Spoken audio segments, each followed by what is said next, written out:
여기 화면이 이게 수원 화성의 방화수리정입니다. 방화수리정. 여기 보면 이게 다 십자가예요. 이게. 십자가가 86개. 86개가 수원 화성의 건축 설계는 정약용. 실제 시행 돌을 여기산인가 그 산에서 채굴 해가지고 이렇게 해서 끌고 와서 이런 축조하는 거 이런 것들도 실제적으로 거중기를 만들어가지고 거중기보다도 더 중요한 거는 실제적으로는 끌어오는 거예요. 도르의 원리를 이용해가지고 쉽게 운반해 올 수 있는 게 사실은 더 중요한 거예요. 이 쌓는 것보다도 더 중요한 거. 그런 것들을 했기 때문에 무려 3분의 1 금액을 절약을 해가지고 정조임금한테 반납을 했다는 거 아니에요. 4만 양을 절약을 해가지고 옛날이나 지금이나 그 절약해가지고 반납하는 그런 공무원들이 이 세상 천지에 어디 있습니까? 그러니까 정조가 신뢰하고 총애할 수밖에 없는 그런 상황이 되죠. 예. 여기 다시 적었는데 이렇게 십자문양을 쫙 다 박아놨습니다. 이렇게 이게 하필이면 서쪽 벽이에요. 이게 서쪽 벽에 왜 서쪽 벽에다만 그렇게 해놨을까? 서쪽에서 온 십자교, 서교라고 이렇게 불렀기 때문에 이게 결국은 정약의 무언의 신앙 고백이 있다라고 이제 저는 주장을 하는 겁니다. 근데 다른 사람들은 이거를 갖다가 이게 기하학 문양이다라고 이렇게 그냥 설명을 해버리고 맙니다. 전혀 상관이 없는 걸로. 86은 뭐 다른 의미는 없는 것 같고요. 하여튼 서양 선교사들이 지어놓은 책 중에 책 가운데에서 중요하게 적용하는 게 이제 영혼 불멸이고 영혼을 행복하게 하는 삶, 그 삶이 바로 신앙생활이다라는 거 이런 것들을 강조를 합니다. 근데 그거를 갖다가 이제 성호 이익 선생도 그런 내용들을 읽고 설명을 합니다. 설명을 하는데 성호 이익 선생은 정확하게 표현을 하자면은 이순이 루갈다의 아버지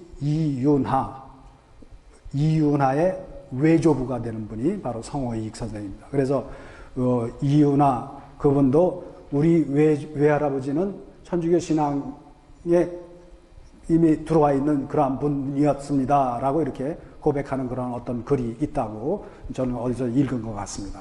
하여튼 근데 성호 이익의 제자인 수남 안정복 이 양반이 이제 반대를 하면서 문서 정리를 하고 뭐 이렇게 하면서 그분의 문헌 속에서 이제 그 천주교 색채가 나는 건 이제 다 빼버리고 없애버리고 이렇게 했던 것으로 이렇게 나타납니다. 근데 이 세상을 살아가는 생명체 가운데 세 가지 생명체가 이 지구상에 생활해 간다. 첫째는 생원이다. 생원을 지닌 식물, 생장지심을 채워주면 행복해하는 것이다. 어떻게 해서든지 무럭무럭 자랄 수 있게 조건을 마련해주면 행복해지는 건데 그 조건은 실컷 먹는 거다.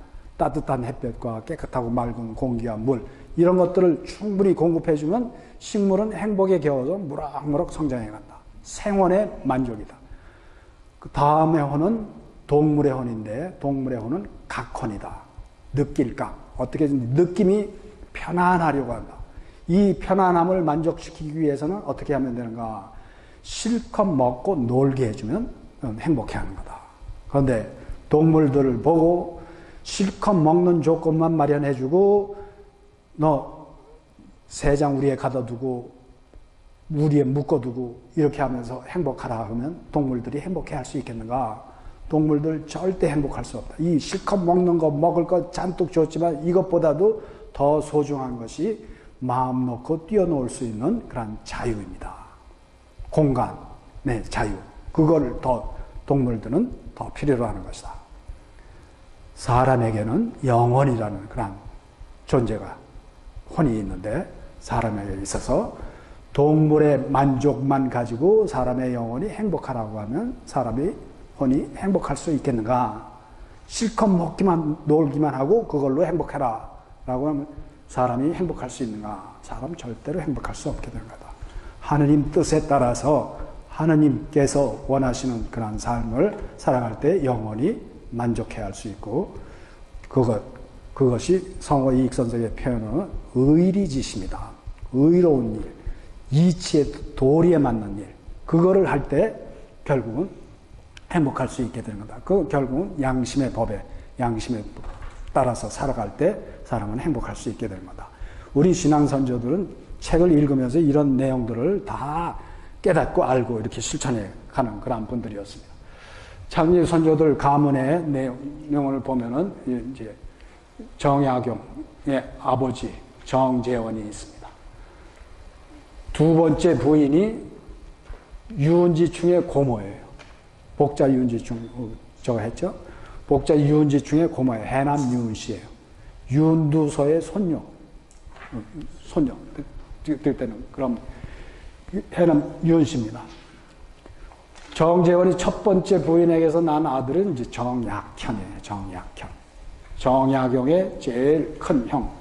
그분이 누구하고 결혼을 하는가 하면은 경주 이씨하고 결혼을 해요. 경주 이씨. 경주 이씨가 누군가 하면은 이벽 성조의 누님이에요. 누님하고 결혼을 해가지고 낳는 딸이 정명년이고, 정명년은 다른 이름으로 정난주 마리아. 이 제주도에 귀양 가서 그렇게 해서 거기서 한 생을 눈물과 한 속에 이렇게 보낸 분이죠. 그 다음에 정명년은 황사영, 백서를 쓴 황사영하고 결혼을 했고, 그렇게 했고, 경주이 씨가 낳은 그 아들, 저기 형 약현 묘지명에 보면은 경주이 씨가 낳은 아들은 진흥입니다. 아들은 진흥이고 딸이 셋이에요.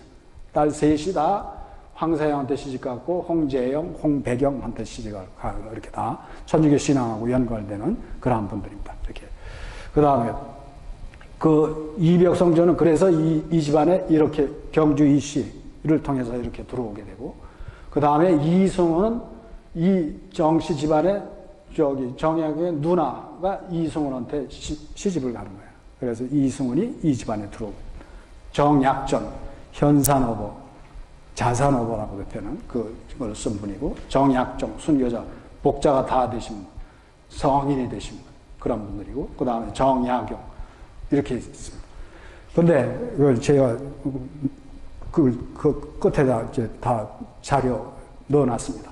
학위원태 주는 가게가 있어요. 학위원태 주는 가게 보면은 내가 젊었을 때는 마구 글을 써가지고 힘들었지만은 나중에 나이가 들어가지고는 이렇게 조심해서 글을 쓴다. 편지가 우리 집안에 들어오는 편지를 보면은 매양 한 10일마다 정리를 하는데, 이게 다른 사람이 읽어가지고는 우리 집안에 큰일이 사단이 날 것 같다. 그러면 얼른 와가지고 태워버리고, 이거는 뭐 괜찮다 생각하는 그런 글은 돌돌 말아가지고 책 저거 하는데, 책 엮는데 이런 데 쓰고, 이거 다 괜찮다.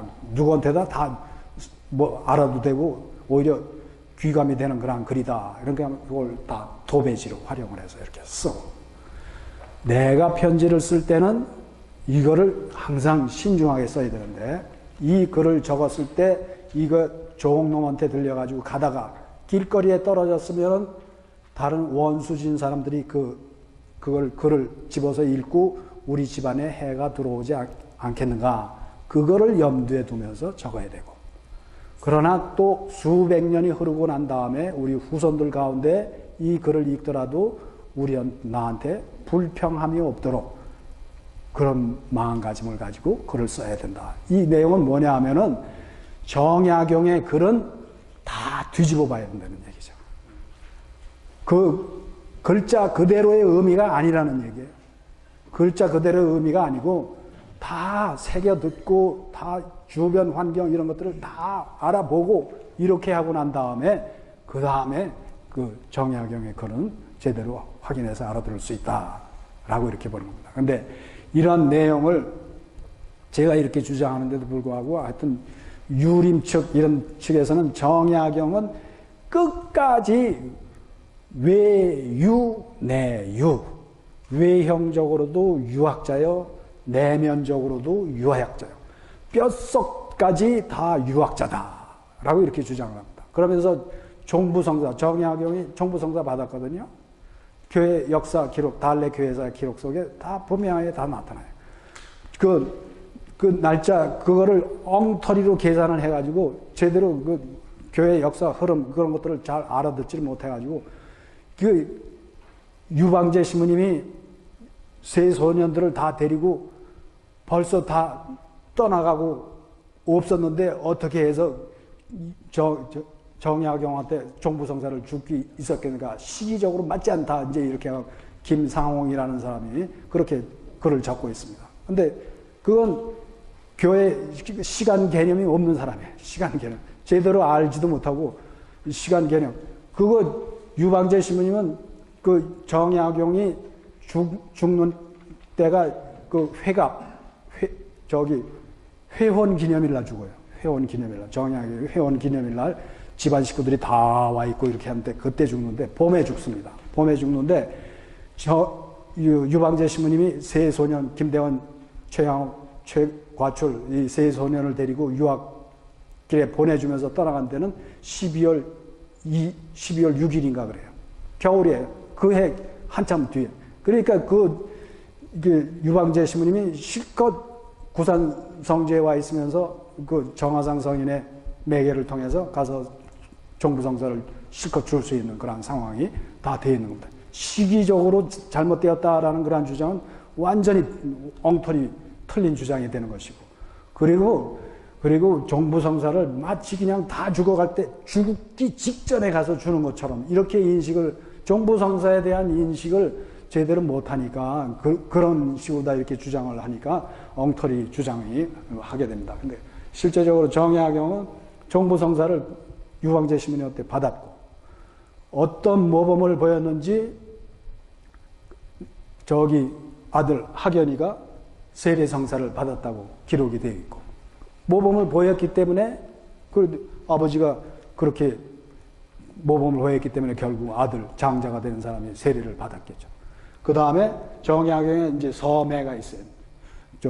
서출 누이가 있어요. 서출 누이는 용인 지역, 그쪽 지역에서 최양업 신부님한테 모든 성사들을 다 받고 이렇게 생활을 했다라고 이렇게 달래 교회 역사 기록 속에 정확하게 다 나와 있습니다. 근데 이런 교회의 기록은 외부 유림들의 그 생각 속에는 이건 가짜, 다 사기고 다 그냥 그 지어낸 말, 이런 것들로 다 인식을 하고 받아들이질 않는 거예요. 그런데 정약용의 실제 내용은 그렇습니다. 이렇게 이런 상황 속에서 살아갔고, 그 다음에 어떻게 됐는가?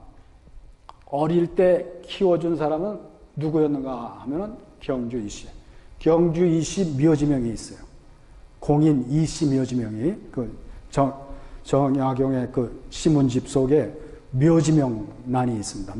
묘지명 속에 찾아 들어가 보면 공인 이씨 묘지명이 있어요. 거기 보면은 연천에 어릴 때 아버지가 연천 군수를 합니다. 연천 군수할 때 거기 따라가가지고 저기 해남 윤씨 시어머니하고 경주이 씨하고 콩이야 팥이야 뭐 이렇게 하면서 장난하고 이렇게 놀고 이렇게 하면서 아주 우애가 돈독했다라고 이렇게 하고 적고 있고, 그러던 어머니가 정약용이 9살 때, 만 8살 때 죽습니다. 돌아가셔요. 62년생이니까 70년경에 해남 윤씨는 돌아가셔요. 그러고 난 다음에 10년 동안에 경주이 씨는 1780년에 돌아가십니다. 10년 동안 육신을 키워준 사람, 8살 어린 애죠. 애를 육신을 거둬준 사람은 누군가 하면 경주이 씨예요. 경주이 씨. 나중에 서모가 이제 들어와서 또 이제 생활을 합니다만은, 그러나 제대로 양반으로서 이제 제대로 집안의 살림꾼으로 전체 살림을 도맡아서 하는 분은 이제 경주이 씨 이분이 이제 도맡아서 이제 전체 살림을 하면서 그야말로 머리에 석회가 끼고 때가 덕지덕지 끼고 이렇게 한 정양 꼬마를 세수대야를 들고 다니면서 씻어라 말아라 이렇게 하면서 계속해서 적어하고 한바탕 집안에 소동이 일어나고 그렇게 한 내용들을 정양이 다 적고 있어요. 그렇게. 그러니까 집안 살림을 경주희 씨가 다 자기를 보살피면서 이렇게 하면서 육신을 키워준 겁니다. 육신을 키워.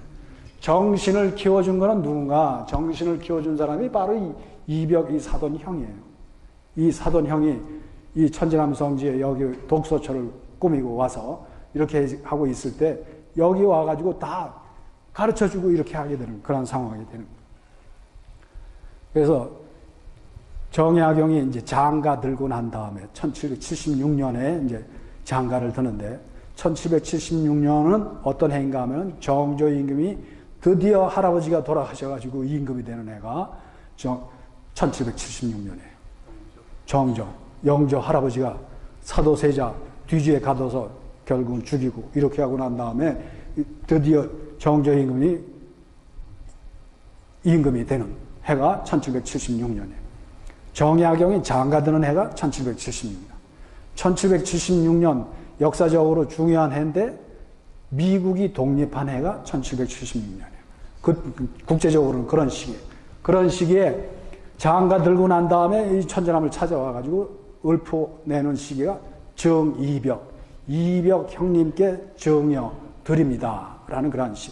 거기에 나오는 식귀의 내용을 보면은 이의 수불계.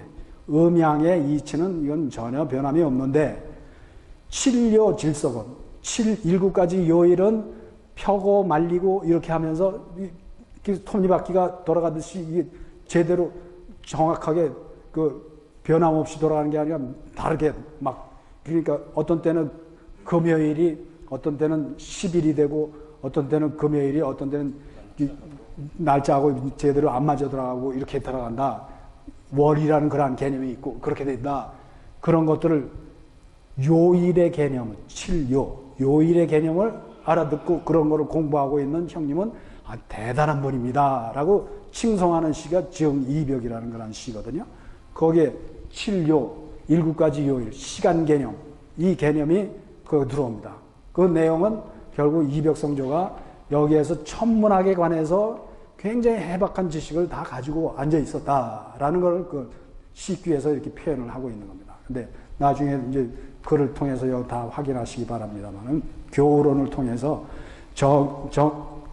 이벽 성조가 홍대용 등등하고 교류하고 뭐 이렇게 하고 한 내용들 이런 것들이 이벽전에 나오고 이렇게 나오는데 그 내용이 이벽전에 나오는 내용이 전혀 틀림이 없는 거고 다 맞아 들어가는 그런 이야기다라고 이렇게 확인을 할 수 있습니다. 근데 천지남을 반대하는 학자들은 에이 저기 홍대영은 노론인데 남인의 어떻게 남인 계통하고 뭐 서로 교류하고 뭐 이렇게 할 그런 턱도 없는 소리 하지 말아라 이제 이렇게 주장을 합니다. 근데 제가 다 집어넣어놨습니다만은 거기에 그야말로 서출 출신의 초정 박재화가하고도 이벽성조는 아주 친분을 맺으면서 아주 교우관계를 맺으면서 어린 시절부터 그렇게 하면서 지내고 있는 그런 것들을 다 확인할 수 있습니다. 근데 이제 요일에 관해서 말씀을 드리자면은 이 정약용이 이벽성조가 여기 와서 공부하고 있는 내용 가운데 이 시간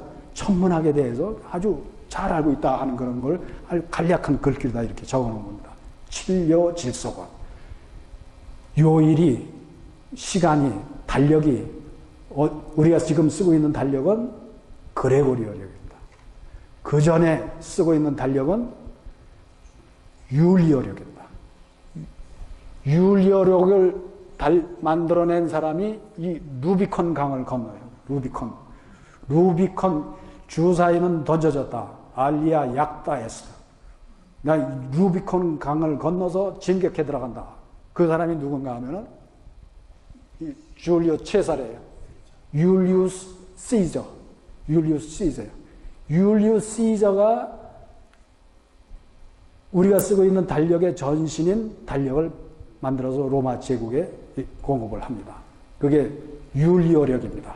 율리어력은 정확하게는 365일 6시간에 1년이 돌아가는 걸로 이렇게 계산을 했습니다.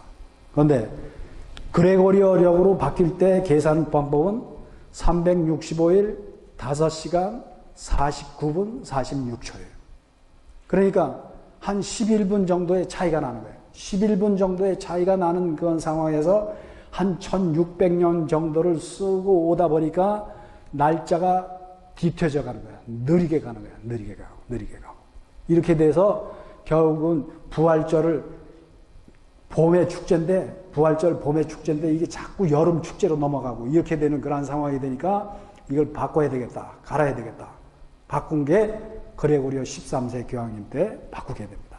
바꾸게 된 해가 정확하게는 1582년 10월 4일이에요.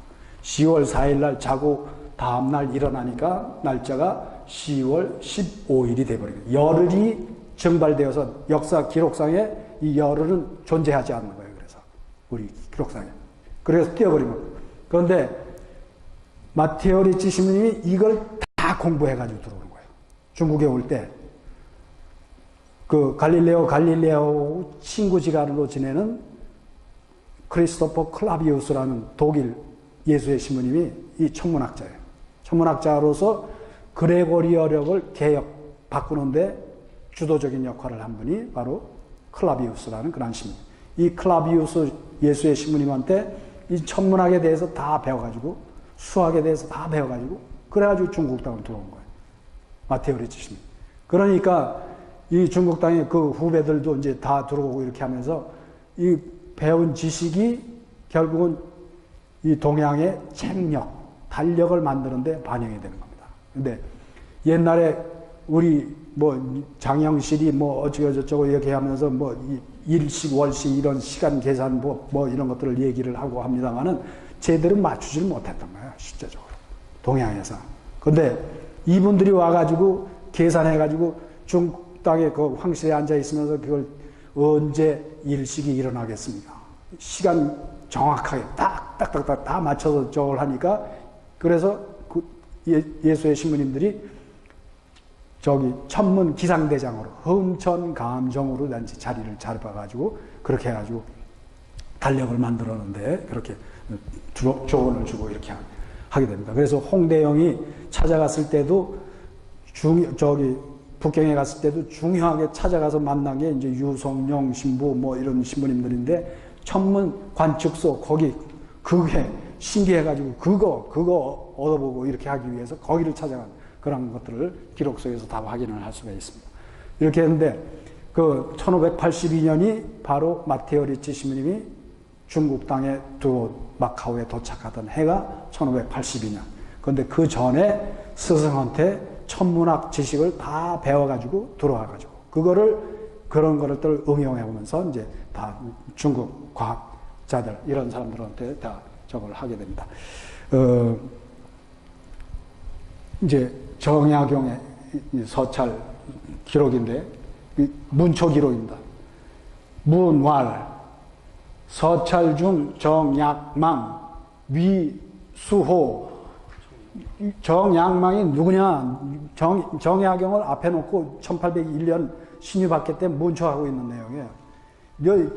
저기 형 정약종 집안에서 이 문서뭉터기 이런 것들을 옮겨가다가 그게 발각이 돼가지고 다 이렇게 이게 다 가지고 왔는데 신문관들이 앉아서 보니까 니네 집에 오고 가는 편지성에 정양망이라는 그런 사람이 있는데 이 사람 누구냐? 공왈 정약용 대답합니다. 의신 일가 중 무차명. 우리 일가 중에는 그런 사람 이름은 없습니다. 그리고 꾀들이 좀 피해가는 거예요. 실제적으로 정약용이 양망이에요. 양망. 요한사도가 요한사도. 그래서 다른 양반들은 어디서 뭘 어떻게 달래의 기록, WG의 기록으로는 그냥 요한이라고 이렇게 적어놨어요. 요한이라고 이렇게 표현을 해놨으니까 그 기록만 가지고 이분이 세례자 요한이로구나. 그래가지고 세례자 요한이라고 자꾸 퍼져 있어요. 그런데 세례자 요한이 아니라 정양망이에요. 양망. 이 양망은 사도 요한이라는 뜻입니다. 사도 요한. 그렇게 해가지고 정약용. 이분들이 이 천지남 여기 강학을 하면서 그 전에도 물론 열심히 읽고 공부하고 배웠지만은 이게 이제 천지남 성지가 가지고 있는 문서 가운데 하나입니다. 이게 문서가 누구 거냐 하면은 홍유환 선생의 기록이에요. 육필 기록이에요, 이게. 육필. 그게 뭐냐면 직방외기 자서, 직방외기 서문이에요. 그거 직방외기 있는 거 그걸 갖다가 이게 그냥 주머니에 넣고 다니면서 읽고 이렇게 하면서 저거 하려고 자기가 다 베껴 쓴 거예요. 베껴 쓴 거예요. 거기에 조물주 지생아 인류 어세야. 조물주 하느님께서 우리 인간을 이 세상에 창조해서 살게 하시니라.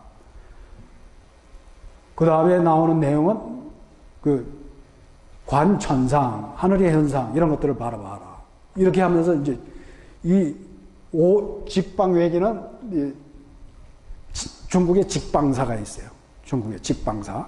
그게 내무부입니다. 내무. 직접 관장하는 나라들에 대한 얘기죠. 그러니까 거기 직방사에서는 중국, 한국, 일본, 베트남 등등 이 주변 국가들까지 다 직방사에서 관할을 하는 거예요. 근데 직방외기라고 하면 직방사에서 다스리고 있는 나라들 바깥에 대한 이야기, 결국은 뭔 얘기하면 5대양 6대주에 대한 얘기입니다. 5대양. 이 기록은 누구의 기록인가 하면은 마젤란의 기록이에요.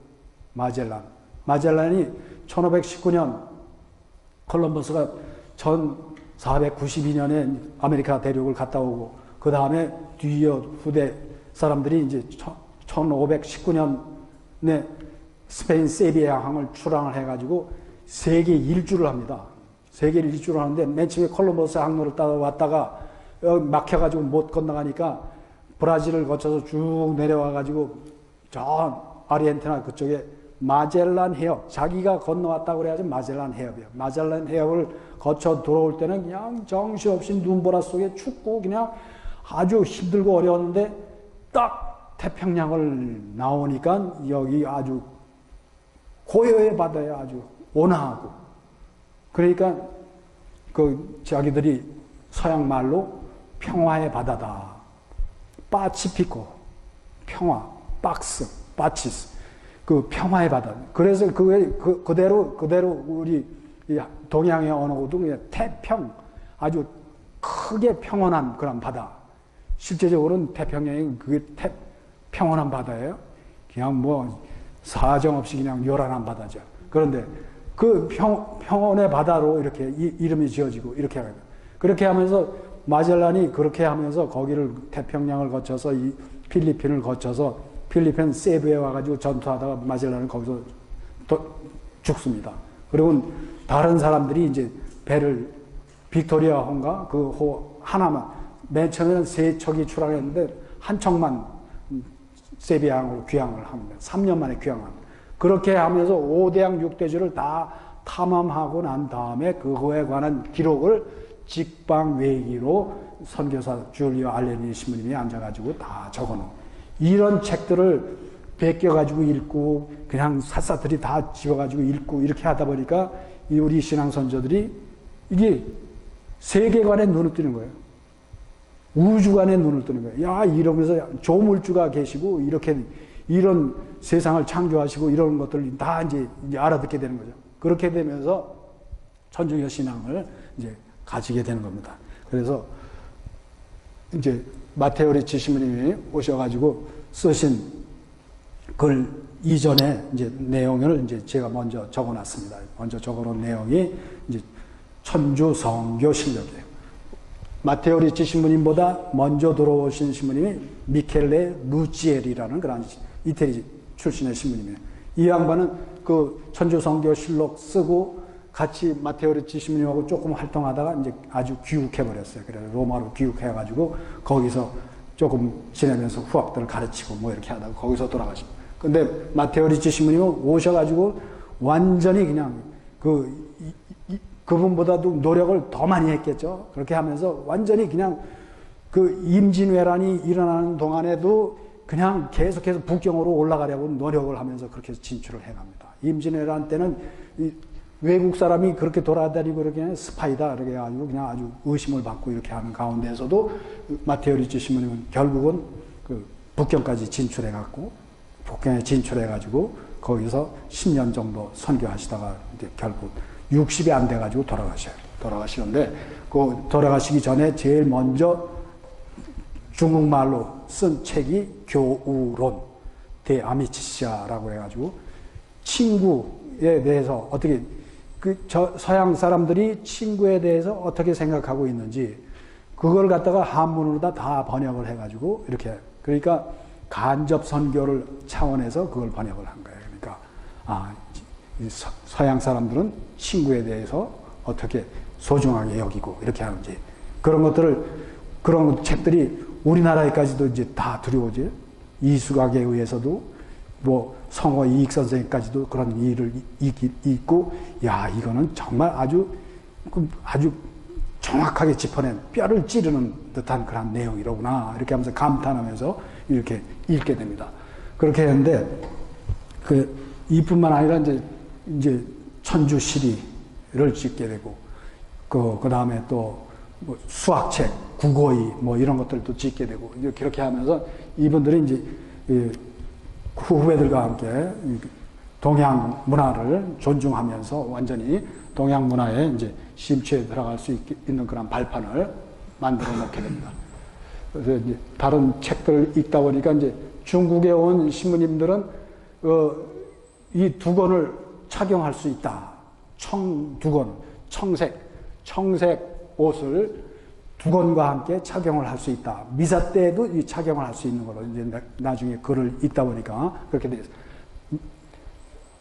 머리에 쓸 때는 원형이지만은 위에는 사각모로 이렇게 되어 있는 그런 유생모죠. 이제 유생모를 두건으로 미사 때도 이거를 쓰고 착용하고 미사를 지낼 수 있게 이렇게 만들어 놓은 게 이제 미살 제2라는 그런 책 속에서 확인이 되고 있습니다. 리치 신부님이 이제 중국에 와가지고 제일 먼저 북경에서 자기 본명 축일날 9월 21일 날 북경에서 세례식을 거행을 합니다. 세례식을 거행을 하는데 그 세례식의 첫 번째 세례를 받은 사람이 누구였는가 하면 이응시라는 사람인데 금이 소속의 관리였습니다. 근데 이 사람이 누구였는가 하면 조선 전쟁의 캡틴으로 와서 조선 전쟁 임진왜란 때 참전했던 군인이에요. 근데 서양자 수녀님이 이 사람이 누군가 하면은 이여성 장군의 아들이라고 이렇게 표현을 해놨는데 거기까지는 확실히 모르겠어요. 근데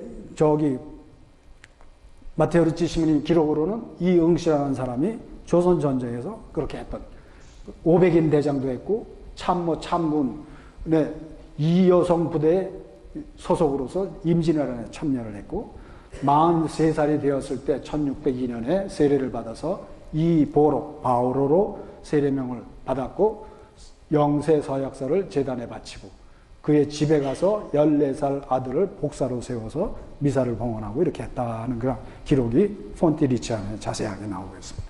이렇게 해서 이 마테오 리치 신부님은 우리나라에 대해서 이분을 통해서 벌써 빠삭하게 다 알고 있었다. 글로 적어 보내면 분명히 이분들이 다 알고 받아들여가지고 천주교 신앙을 갖게 된다.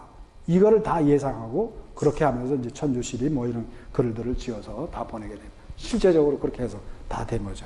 그래서 천주교 신앙은 이 천진함 강학을 통해서 특히 강학을 통해서 물론 이벽성조가 이제 여기 독서처를 정하고 여기 앉아가지고 그렇게 해서 공부를 하고 이렇게 했습니다만은 그 공부한 내용을 천진함 강학을 통해서 이벽성조가 다른 사람들한테 다 가르쳐 줌으로 해서 완전히 천주교 신앙 공동체가 천진함 강학을 통해서 탄생을 하게 되는 겁니다.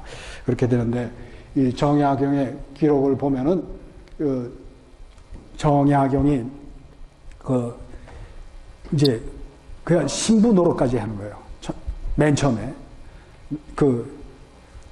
이벽성조를 따라서 그야말로 그냥 천주교 신앙에 이제 흠뻑 빠져가지고 매형인 이승훈이 가르쳐주고 이렇게 하는 대로 신부가 되어서 활동을 하고 그래서 그렇게 하면서 활동했던 그런 내용이 이제 정미반해사 정민현 1787년 반해 해화동 근처에 거기에서 모임을 가질 때 그것이 이제 이기경 뭐 누구한테 발각이 되고 뭐 이렇게 해가지고 그냥 문제를 이제 나타나고 이렇게 하는 그런 내용들도 있는데, 그런 자세한 내용들을 보면 이승훈은 물론 신부 노릇했고, 그 다음에 정약용, 정약전 등등이 다 신부 노릇을 하면서 이렇게 지냈던 것으로 이렇게 나타납니다.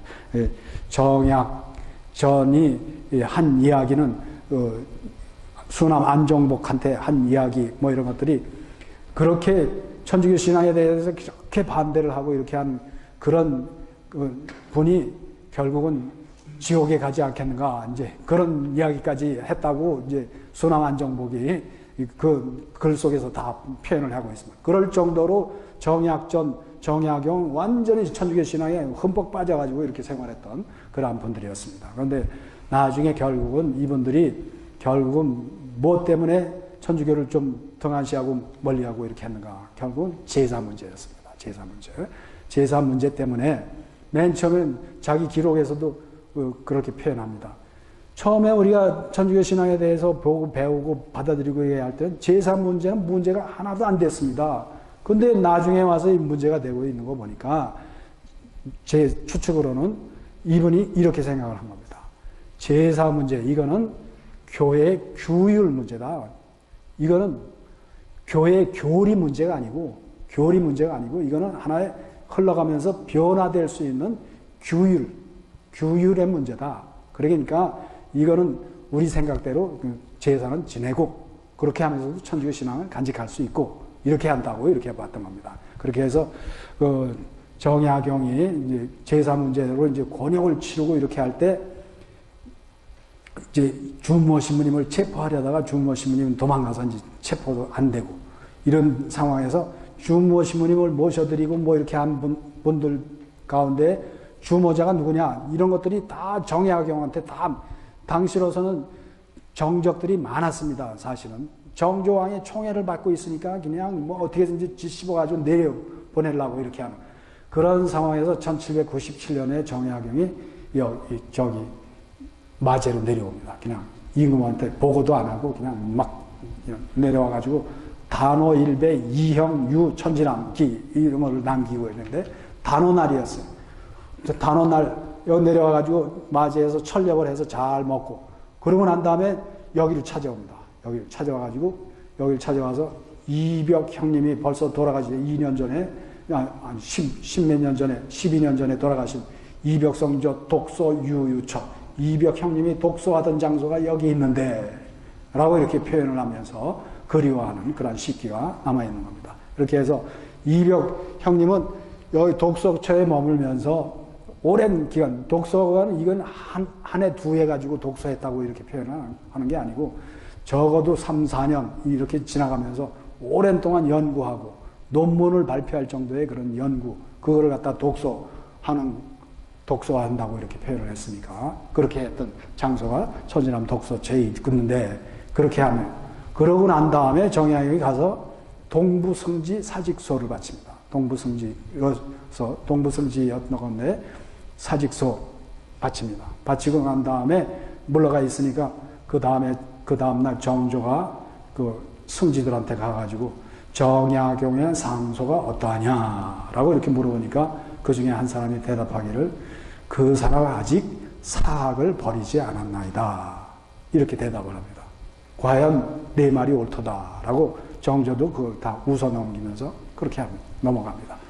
정조는 정약용이 천주교 신앙인이라는 거 다 확실하게 알고 있었고, 그렇게 했는데도, 그런데도 천주교 신앙인인데도 이 모든 것들을 처리하는 거 이런 걸 보면은 총애를 안 할 수 없는 그런 신하로서 국가 개혁을 이루고자 했던 그러한 분이 바로 정조와 정약용의 관계였다라고 이렇게 볼 수 있습니다. 그런데 결국은 이제 1801년 정조왕이 승하하고 난 다음에 대대적인 박해가 일어나면서 결국 박해로 귀양살이를 19년 동안 하다가 결국 마제로 돌아와서 살 때는 완전히 배교했던 것, 이런 것들에 대해서 참여하는 마음으로 허리에 쇠사슬을 묶고 지냈고, 그리고 열심히 기도하고 묵상한 그런 글의 내용들을 많이 적어놨는데, 그것들이 다 땅속에 파묻히고 벌레에 갉아먹히고 이렇게 아주 우리에게 전해진 것은 없다라고 이렇게 달래교회사 W 주교님은 기록하고 있는 겁니다. 그런 내용 가운데 이제 종부 성사도 받았고, 그 다음에 아들이 세례를 받았고, 그 누이가 성사 생활을 했고, 이렇게 내용들이 적혀져 있습니다. 그래서 다음 시간에 이제 천주남 독소처를 중심으로 해서 천주남 강학이 어떻게 이루어졌는지 그 다음 몇 달 후에죠. 몇 달 후에 다음 이양만 교수님이 어디 가시는 날 제가 땜빵하기 위해서 이렇게 나온 겁니다. 이렇게. 그래서 그때 설명을 드리도록 하겠습니다. 예. 열강하신 김한배 주님께 큰 박수.